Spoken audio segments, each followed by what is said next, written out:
नमस्कार दोस्तों, पूरा विश्व आज इनस्टेबिलिटी के दौर से गुजर रहा है, जहां पर हम लोगों को यूक्रेन का इशू देखने को मिला, जहां पर हम लोगों को देखने को मिला अफगानिस्तान के अंदर इशू हुआ है, सूडान के अंदर, साउथ सूडान के अंदर भी फाइटिंग हम लोगों को देखने को मिली। ठीक इसी समय पे बुर्किना फासो, माली जैसे वेस्टर्न अफ्रीकन देशों के अंदर भी मिलिट्री कूप होता हुआ दिखाई दिया है, और अब इसी का असर जो है वो एक और देश के ऊपर पड़ता हुआ दिखाई दे रहा है अफ्रीका के अंदर। नाम है नाइजर। नाइजर के अंदर रिसेंटली मिलिट्री कूप हो चुका है। याद रखना, ये नाइजर की बात कर रहा हूं, नाइजीरिया की नहीं। नाइजीरिया एक अलग देश है जो आपको यहां पर नीचे दिखाई देगा। नाइजर की बाउंड्री शेयर होती है नाइजीरिया से। तो दोस्तों, इस सेशन के अंदर चर्चा करेंगे किस तरीके से नाइजर के अंदर मिलिट्री कूप हुआ, क्या कारण था मिलिट्री कूप का, किस तरीके से यहां पर मिलिट्री कूप पूरे वर्ल्ड की जियोपॉलिटिक्स को इफेक्ट करेगी, खास रूप से अमेरिका और फ्रांस को ये बहुत ही नेगेटिव इफेक्ट देने वाली है। तो दोस्तों, समझने का प्रयास करेंगे, बट उसके पहले आप लोग मेरे साथ में SRC10 टेलीग्राम ग्रुप के ऊपर जुड़ सकते हो। मेरे क्लास की अपडेट, पीपीटी, पीडीएफ सब कुछ आपको मिल जाता है। इसके अलावा 7,999 के अंदर अगर आप लोगों को यूपीएससी सीएससी की तैयारी करना है तो आप लोग उड़ान बैच के अंदर जुड़ सकते हो, जहां पर आपको इंडिया के टॉप एजुकेटर मैं, महिपाल सर, निधि मैम, किंजल सर आप लोगों को पढ़ाएंगे 900 से ज्यादा लाइव क्लासेस के अंदर। इतना ही नहीं दोस्तों, आपको मेंस और प्रीलिम्स के अंदर भी मेंटरशिप दी जाएगी, साथ में टेस्ट सीरीज दी जाएगी, टॉपर्स द्वारा आपको क्लासेस दी जाएंगी, साथ में लाइव आपकी आंसर राइटिंग भी कराई जाएगी, और भी कई सारी चीजें आपको यहाँ पे मिलने वाली है। GS 1 2 3 4 CSET सब कुछ हम लोग कवर कराएंगे। 1 अगस्त से इस कोर्सेज के प्राइस जो है बढ़ने वाले हैं। 7,999 से 35% तक प्राइजेस जो है बढ़ जाएंगे। तो इसके लिए अगर आपको सब्सक्रिप्शन लेना है तो आप लोग अभी जा सकते हो।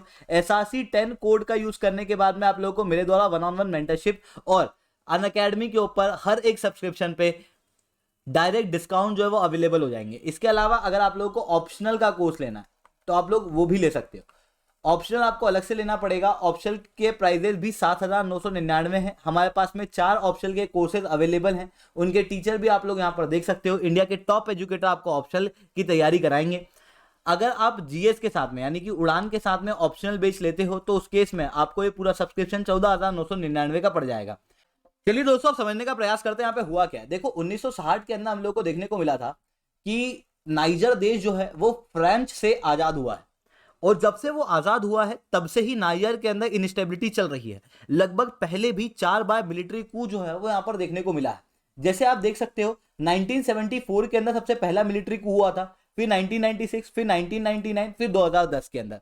2021 के अंदर जब मोहम्मद बाजूम शपथ ले रहे थे प्रेसिडेंट की, उस समय पर भी मिलिट्री कू करने का प्रयास किया गया था, हालांकि वो सक्सेसफुल नहीं रहा। पर 2023 के अंदर अभी वापस से मिलिट्री कू जो है वो कर दिया गया है। ये डाटा मैंने विकिपीडिया से उठाया हुआ है। देखो यहां पर हुआ क्या है, हुआ ये है कि 2021 से मोहम्मद बाजूम जो है वो प्रेसिडेंट बने हुए हैं नाइजर के अंदर, और जब ये प्रेसिडेंट बने तो इनको लगा कि यार सबसे ज्यादा डर किसी से हो सकता है तो वो है मिलिट्री से। ऐसी कंडीशन के अंदर इन्होंने मिलिट्री के अंदर चेंजेस करना शुरू किए ताकि पावर जो है मिलिट्री से शिफ्ट होकर प्रेसिडेंट की तरफ रहे।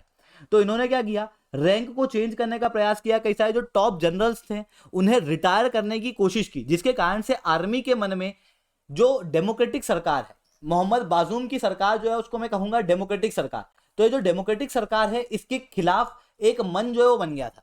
वहीं दूसरी तरफ जो आम आबादी थी, तो आम आबादी को, क्योंकि मिलिट्री कू खत्म हुआ था, मिलिट्री कू खत्म होने के बाद में डेमोक्रेटिक गवर्नमेंट आई थी, तो इनको बहुत उम्मीद थी डेमोक्रेटिक गवर्नमेंट से। हालांकि डेमोक्रेटिक गवर्नमेंट ने अच्छा खासा डेवलपमेंट किया है जितने उनके पास में रिसोर्स थे उसके मुकाबले, पर नाइजर के लोगों की उम्मीदें कुछ ज्यादा थी, जिसके कारण से थोड़ा सा जो दुखी है वो नाइजर का आम आदमी भी है। ऐसी कंडीशन के अंदर जो नाइजीरिया की मिलिट्री है जो ऑलरेडी सरकार से गुस्सा है, और थोड़ा सा दुखी जो है वो आम नागरिक भी है। ऐसी कंडीशन में आर्मी को लगा कि ये बहुत अच्छा मौका है, काम करते हैं मिलिट्री कू कर देते हैं, और वही करने का प्रयास यहां पर किया गया। देखो हुआ ये है, नाइजर में जो प्रेसिडेंट पैलेस है उसके जो गार्ड्स हैं उन्होंने क्या किया, पहले उनके पैलेस को इनसर्कल कर लिया और अंदर प्रेसिडेंट को यानी कि मोहम्मद बाजूम को डिटेन करके रख लिया। अब लोगों को समझ नहीं आ रहा था क्या हो रहा है यहां पर। कई सारी अलग अलग मीडिया के लोग अपना अलग अलग स्पेकुलेशन लगा रहे थे। ठीक अगले दिन यहां पर क्या हुआ कि नाइजीरिया की जो मिलिट्री है उसकी अलग अलग ब्रांच के लोग ये दिखाने के लिए कि सारी मिलिट्री यानी कि हर एक ब्रांच इस मिलिट्री कू के साथ में है, तो उन सारी ब्रांच के लोग साथ में आए नेशनल टेलीविजन के ऊपर, और इन्होंने घोषित कर दिया कि मोहम्मद बाजूम का जो रिजीम है वो खत्म हो चुका है। जब ये लोगों ने सुना तो देखो, लोगों को डेमोक्रेटिक सरकार के डेवलपमेंट से खुशी बहुत ज्यादा नहीं थी, पर ऐसा भी नहीं था कि उनको वापस से वो मिलिट्री कू चाहिए था। इस कारण से लोग जो है वो रोड पे उतर के आ गए और उन्होंने प्रोटेस्ट करना शुरू कर दिया। और जब इन्होंने प्रोटेस्ट करना शुरू किया तो डेमोक्रेटिक सरकार ने इनके प्रोटेस्ट को सपोर्ट किया और कहा कि और प्रोटेस्ट करो। यहां पर आप क्लियरली देख सकते हो, फेसबुक के ऊपर मोहम्मद बाजूम ने लिखा है कि जो हम लोगों ने बड़ी मेहनत से डेमोक्रेसी जीती थी उसे हम लोगों को सेफगार्ड करना है और हम लोग उसे सेफगार्ड करेंगे। इस तरीके की चीज इन्होंने फेसबुक पे लिखी है। अब बात आती है कि नाइजर के अंदर जो मिलिट्री कू हुआ है इसका असर जो है वो क्या होने वाला है। तो देखो, नाइजर के अंदर जो मिलिट्री कू है वो डायरेक्टली अफ्रीकन रीजन के अंदर जो डेमोक्रेसी है उसके ऊपर तो असर डालेगा ही। इवन नाइजर जो है इसके अंदर मिलिट्री कू को वर्ल्ड के अंदर फ्रांस और यूनाइटेड स्टेट्स काफी ज्यादा विरोध कर रहे हैं। इसके अंदर कह रहे हैं कि नहीं, डेमोक्रेटिक सरकार को वापस लाओ। अब बात आती है कि भैया फ्रांस और अमेरिका के मन में ऐसा तो क्या है कि ये लोग नाइजर के अंदर मिलिट्री कू के विरोध में बात कर रहे हैं। मतलब ये ऐसे देश हैं जो अपने फायदे के बिना और किसी चीज के ऊपर बात करते ही नहीं है। तो देखो क्या है कि जो साहिल रीजन है, इस साहिल रीजन के अंदर जो इस्लामिस्ट इंसर्जेंसी है उसको रोकने के लिए नाइजर का ये देश प्रयोग करते थे। अभी तक लगभग 1100 अमेरिकन ट्रूप्स नाइजर के अंदर ऑलरेडी स्टेशन।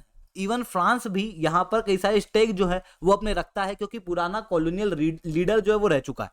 तो वेस्टर्न देश जो इस्लामिस्ट इंसर्जेंसी को नाइजर से रोकना चाहते थे, वो नाइजर में अगर मिलिट्री कूप हो जाएगा तो सीधे सीधे इन देशों का नुकसान होगा। इतना ही नहीं दोस्तों, आप यहां पर देखना, ये नाइजर दिखाई दे रहा है। अभी 2022 के अंदर यूपीएससी के अंदर एक क्वेश्चन भी आया था कि 2020 के अंदर किन देशों के अंदर मिलिट्री कू हुआ था। तो बुर्किना फासो, गिनिया और माली, इन जगहों पे हम लोगों को देखने को मिला है कि मिलिट्री कू 2020 में हुआ। और ये कहाँ है, ये आप देख सकते हो, माली, फिर बुर्किना फासो और यहाँ पे आपको गिनिया दिखाई दे रहा है। और यहीं पे अब नाइजर दिखाई देगा। अब नाइजर के अंदर मिलिट्री कू हो जाएगा तो नाइजर के अंदर जो मिलिट्री है वो अपने पड़ोसी देशों की मिलिट्री को मिमिक करने का प्रयास करेगी। अब माली के अंदर क्या हुआ था कि माली के अंदर जो United nation peace keeping force थी उसे वहां की मिलिट्री ने हटा दिया था, उसे एक्सपेल कर दिया था और माली ने अपने हाथ जो है वो रशिया से मिला लिए थे। अब आप देख सकते हो नाइजर के अंदर भी सेम चीज होती हुई दिखाई दे सकती है कि नाइजर के अंदर जो डेमोक्रेटिक गवर्नमेंट है उसे सपोर्ट कौन कर रहा है, यूएसए। और यूएसए जिस डेमोक्रेटिक गवर्नमेंट को सपोर्ट कर रहा है उस डेमोक्रेटिक गवर्नमेंट के खिलाफ ही अभी मिलिट्री कू हुआ है। और ये जो मिलिट्री कू है, ये मिलिट्री कू को यूएस सपोर्ट कभी भी नहीं करेगा। ऐसी कंडीशन के अंदर जो मिलिट्री सरकार है जो नाइजर के अंदर बनेगी वो फिर हाथ मिला लेगी जाके रशिया से। ये डर जो है वो यूएसए को सता रहा है, जिसके कारण से यूएसए और बाकी वेस्टर्न कंट्रीज जो हैं वो पूरी तरीके से यहाँ पे विरोध करती हुई दिखाई दे रही है। जैसे आप यूनाइटेड स्टेट्स के अंदर जो सेक्रेटरी ऑफ स्टेट है एंथनी ब्लिंकन, उनके स्टेटमेंट यहाँ पे क्लियरली पढ़ सकते हो। वो कहते हैं कि हम लोग पूरी तरीके से नाइजर के अंदर डेमोक्रेटिक गवर्नमेंट को सपोर्ट करते हैं। इवन यूनाइटेड नेशन के भी चीफ के द्वारा रिसेंटली एक ट्वीट किया गया जिसके अंदर उन्होंने कहा कि मैं कंडेम करता हूं स्ट्रॉन्ग टर्म के अंदर जिस तरीके से पावर को सीज किया गया है और डेमोक्रेटिक गवर्नेंस को, पीस और स्टेबिलिटी को नाइजर के अंदर अंडरमाइन किया गया है। तो ये चीजें हम लोगों को यहाँ पर देखने को मिल रही है। दोस्तों उम्मीद है आपको ये लेक्चर अच्छा लगा होगा। आप लोगों को क्या लगता है नाइजर के अंदर ये जो डेवलपमेंट हुआ है वो किस तरफ इस विश्व को ले जा सकता है, नीचे कमेंट करके बिल्कुल से बता सकते हो। लेक्चर अच्छा लगा हो तो लाइक करना, लेक्चर बहुत अच्छा लगा हो तो नीचे SRC10 कमेंट करना। अगर आप लोगों को अनअकैडमी के ऊपर कोई भी सब्सक्रिप्शन लेना है, इवन आपको उड़ान बैच और कोई भी बैच लेना है, तो वहां पर आप लोग SRC10 कोड का यूज कर सकते हो, जिसके बाद में आप लोगों को मेरे द्वारा 1-on-1 मेंटरशिप साथ में डिस्काउंट मिलेंगे। उड़ान बैच वगैरह अगर आपको खरीदना है तो उसकी सारी ऑफरिंग जो है वो आपको इस QR कोड के माध्यम से मिल जाएगी। वीडियो को पॉज करना, इस QR कोड को स्कैन करना, उसके बाद में आपको सारे बेनिफिट जो हैं वो दिख जाएंगे। ठीक है, तो क्लासेस वगैरह आपको यहाँ पर क्लियरली दिखाई दे रही है। इसके अलावा NCERT का एक फाउंडेशन कोर्स भी हम लोगों ने शुरू किया है, आप यहाँ पर भी हमारे साथ में जुड़ सकते हो। 7 अगस्त से शुरू हो रहा है ये बैच, ठीक है, जिसके प्राइस है 7,999 है। और कंप्रहेंसिवली अगर आप लेते हो तो मतलब जैसे आप उड़ान बैच और NCERT दोनों की बैच लेते हो तो उस केस में आपको ये 11,999 का पड़ेगा। और केवल आप NCERT की बैच लेते हो तो 4,999 के अंदर। ठीक है दोस्तों, तो आज के लिए इतना ही। That's all from my side. जय हिंद, जय भारत।